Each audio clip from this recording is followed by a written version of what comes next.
Hello everyone.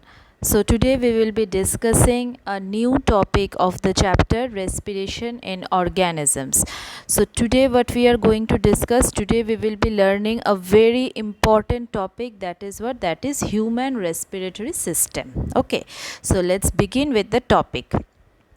Now, as I have already said you earlier that when I had discussed about the cellular respiration, I have already mentioned that there is a connection between the process of digestion and the process of respiration. There is a special connection, isn't it?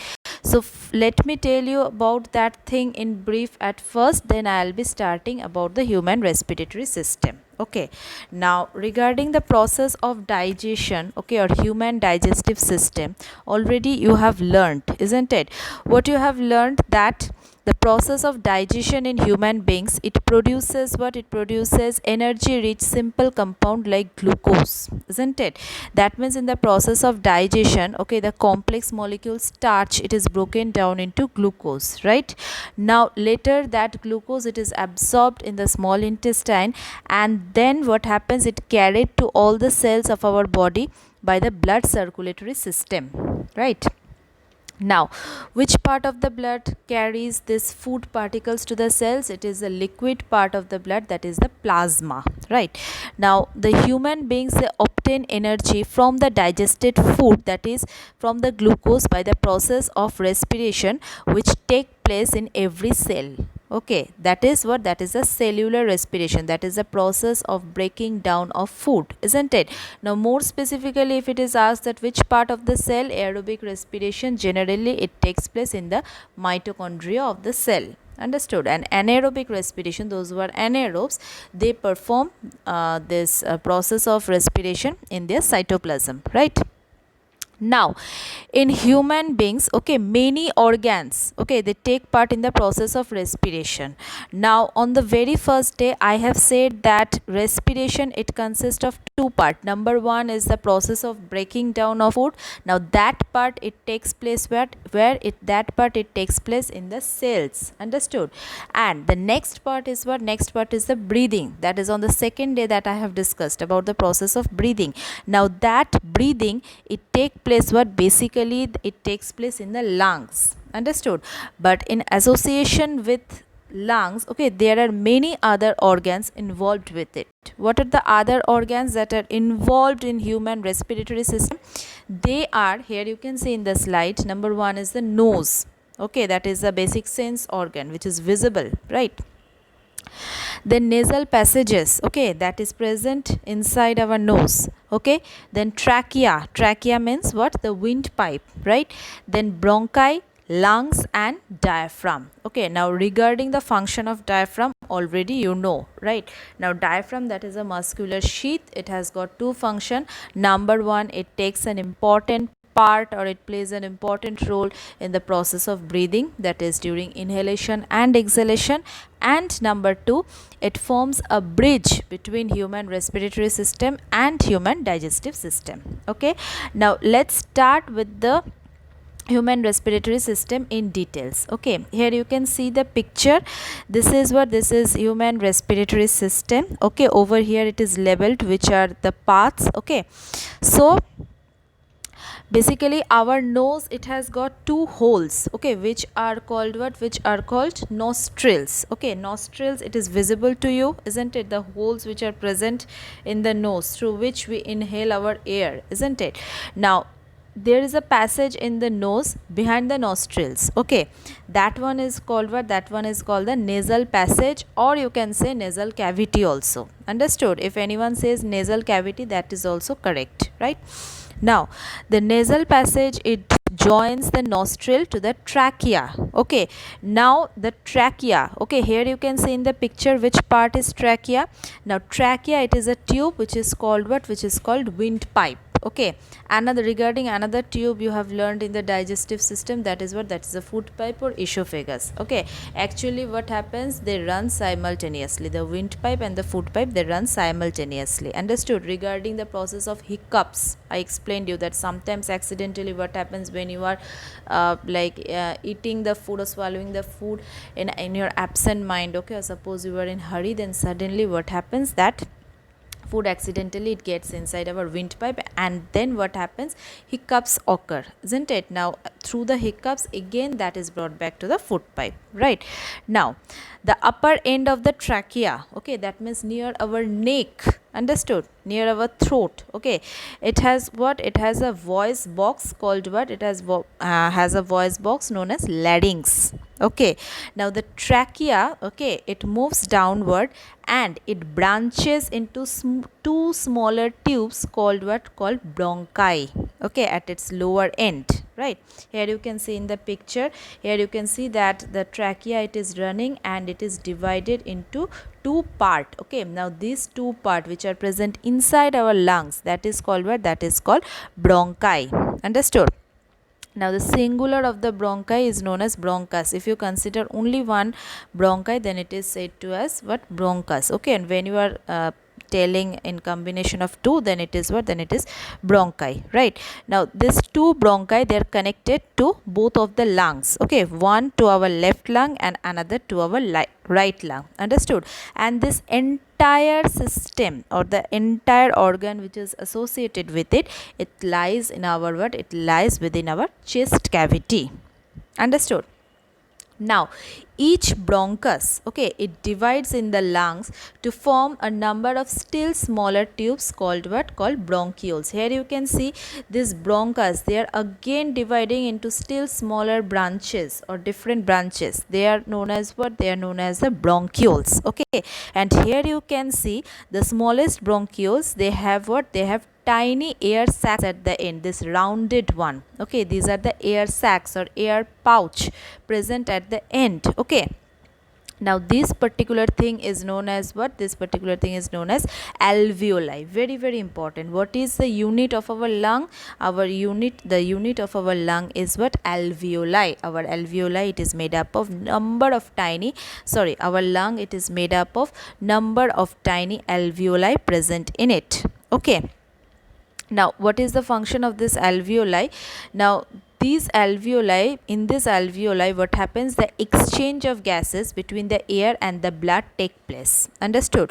Now these walls of alveoli, they are very thin, okay, and they are surrounded by very thin blood capillaries, okay. Now what are blood capillaries, you will be learning in the next chapter, okay. When I'll teach you human circulatory system, there you will come to know what is capillary, okay. For now you just know that these capillaries, it connects what, it connects the arteries and the veins, and over here, that is in the alveoli, okay, what happens, the main thing happens, that is the exchange of gases between the air and the blood, it take place along across the wall of what, across the wall of alveoli, okay.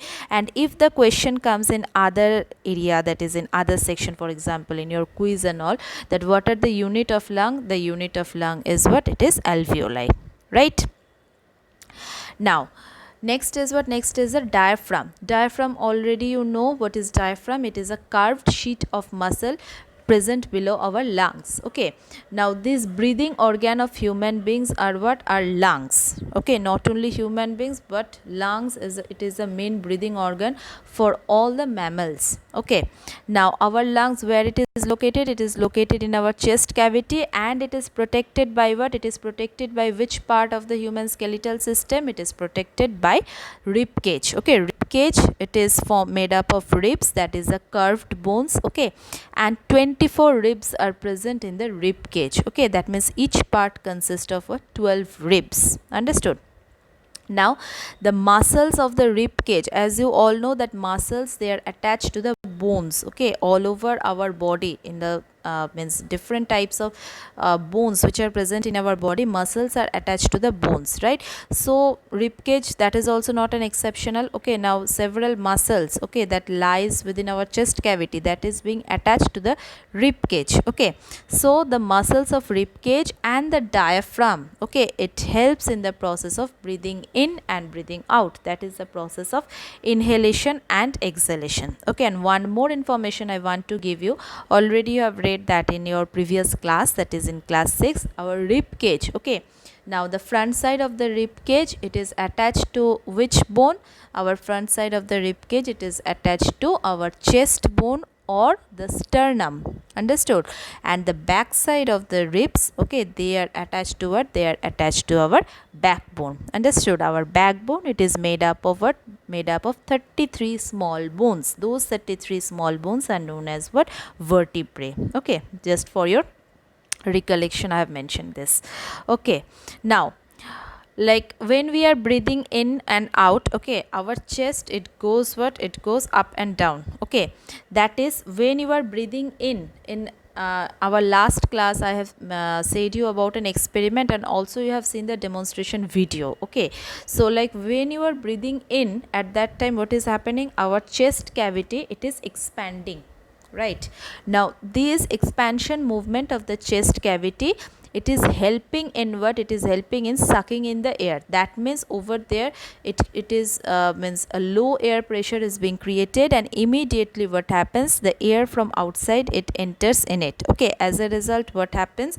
The chest cavity, it increases in volume, okay, so that more air can get inside, right? Now when you are breathing out, just the opposite thing happens. Then what happens? The chest cavity, it contracts, right? Now this contraction movement of the chest cavity, what does it help? It helps in squeezing out the carbon dioxide from the walls of the lung, and it helps in expelling out from the body. Okay, now we will be discussing in details that how does our respiratory system, it works. Okay, so normally we breathe in air, okay, that contains more oxygen. Okay, the inhaled air, as you all know, that it is what? It is rich in oxygen. That is 21% of oxygen it is present, and carbon dioxide, it is present in lesser proportion, right? Now at first what happens? The air, it enters through our nostril, isn't it? Now till now you have learnt about different organs. Okay, now what we are going to discuss? We are going to discuss how these each of the organs are associated with the process of respiration or breathing, right? Now the air, it enters the nostril, right? It passes through the nasal passage. Then where does it go? It goes to our larynx, right? Then it goes to trachea. Through trachea it goes to bronchi, and finally where it is reaching? It is reaching our lungs. Understood? Now in the lungs what is happening? The air, it is passing through the large number of small tubes called what? Called bronchioles, and ultimately where it is reaching? It is reaching to the alveoli. Understood? Alveoli, they are present at the end of what? At the end of bronchioles, right? Now already I have said that these alveoli, they are surrounded by very thin blood vessels called what? Called capillaries, okay, which carry blood in them. These capillaries, it contain what? It contain blood in them, right? Now the oxygen of air, okay, it diffuses out from the alveoli into the blood, okay, in the capillaries, right? The oxygen that you are inhaling, okay, then it is after it is reaching the alveoli, it is getting mixed up with the blood by the process of what? By the process of diffusion, right? Now this blood, okay, it carries oxygen to all the parts of our body. All the parts of our body, specifically if anyone asks you that which part of our body, nothing but the cell, okay, where this oxygen is required for the process of breaking down of food, right? Now which part of the blood is carrying this oxygen? It is carried by the red pigment called hemoglobin, which is present in the red blood cell. When I'll explain you human circulatory system, you'll come to know that blood, it contains what? It contains three main cells. Understood? That is red blood cell, white blood cell, and platelets. Understood? Now this red blood cell, okay, it contains a pigment called hemoglobin, okay, that makes the color of our blood bright red or brilliant red. Understood?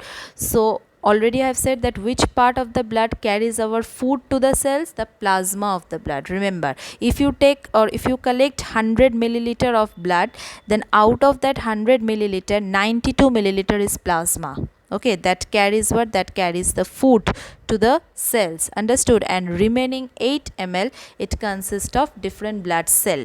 Now among the different blood cell, RBC it contains hemoglobin, and that hemoglobin, okay, it carries oxygen to the cell. Okay, so for the process of cellular respiration, both are required. Food is required, okay, and oxygen is required. In absence of oxygen, the food cannot be broken down, and if there is oxygen, no food, then what you will break down? If there is no fuel, only oxygen is there, then what will you break down in order to obtain energy? So both the things are required, isn't it?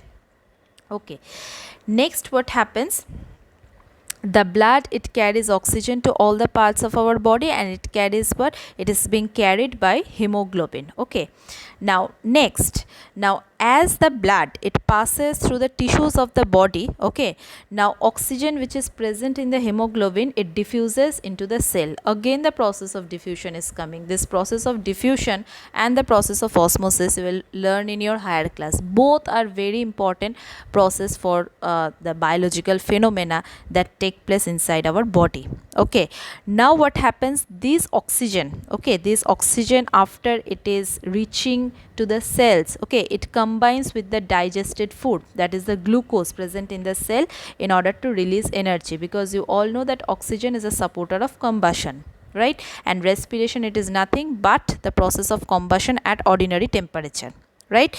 Now it's not only glucose, but you all know that fat also gives us energy, twice of carbohydrate, isn't it? So fat, it is broken down into what, fatty acid or glycerol, you all know. So not only glucose, the material like fatty acid and glycerol, they are also oxidized during respiration to produce the energy. Okay, what are the end product produced? Carbon dioxide and water, they are produced by the oxidation of food during the process of respiration. Okay, and then what happens, this waste product, the energy which is being liberated, that is utilized by our body to perform all kind of work, understood, and the waste product of respiration, that is carbon dioxide and water, again it enters into the blood by the process of diffusion, understood. Now this blood, it carries what, it carries carbon dioxide and water back to the alveoli, okay, in the lungs, right?